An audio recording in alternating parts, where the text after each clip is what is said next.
Hello, my name is Alexander Kroll, and this is my DSARI assignment where I did a home energy audit for my dormitory.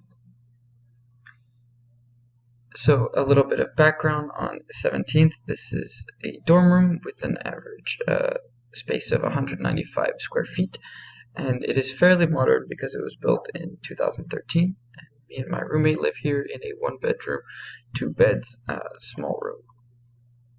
So a little bit of background on the average U.S. apartment energy use. As you can see from the data on the right, which was found from the EIA website, you can see that a lot of energy is used in air conditioning and spatial heating and all kinds of heating, and there's not so much energy going to like TVs, for example, refrigerators, and this is just because of the parameters such as like insulation and things like that.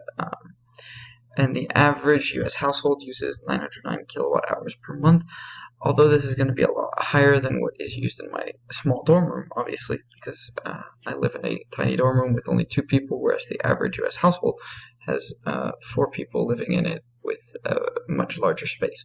And then the average Minnesota household uses lower than average energy at 817 kilowatt hours per month. So a little bit of summary on the time usage of all of these 8 devices. As you can see, the refrigerator and the computer are variable, which means they are on 24/7.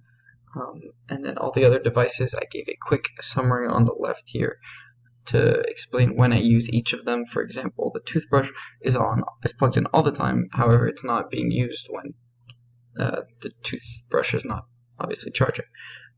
And then the other devices are all used, like my light and my night light are all used at different times. And then the LED light, for example, is decoration. So those are all used in varying amounts. As you can see from my quantification of results, what was expected to happen was that the 2 variable devices, the mini fridge and the computer charger, would have the highest kilowatt hour per day total.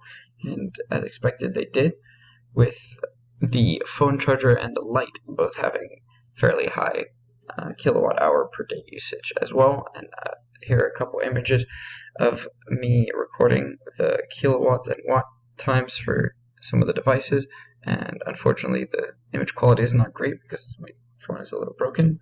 And then as you can see, I took a picture of my toothbrush charger because the watt measure was so low that I had to just look at the actual device and see what it told me the watt usage was. And then no phantom power was observed in any of the devices, so that could just be ignored. And then obviously the light for the room had to be Googled because it's not accessible with the watt meter. And then finally, what was learned was that the biggest user was the refrigerator, which was very expected because it's on all day and it consumes a lot of power. And although the microwave, as could have been seen from the last slide, does use a lot of wattage when it's on, it's not on very often during the day. It only uses a bunch of energy whenever food is being heated up, and so that one did not come into as much of a factor as the refrigerator or, for example, the computer charger.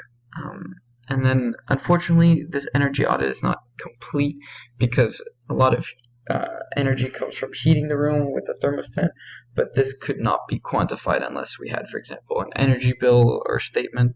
And then the thing that surprised me the most was definitely how much time I spend using all these devices, especially, for example, the lights and the night lamp. And then the calculated monthly energy use ended up being 29.09 kilowatt hours per month, which is obviously much lower than the average household. However, as I stated above, we couldn't measure heating loss and heating energy uses, and therefore my number is obviously going to be much lower than the average household, which also has a much larger space and more people. And finally, here are my references.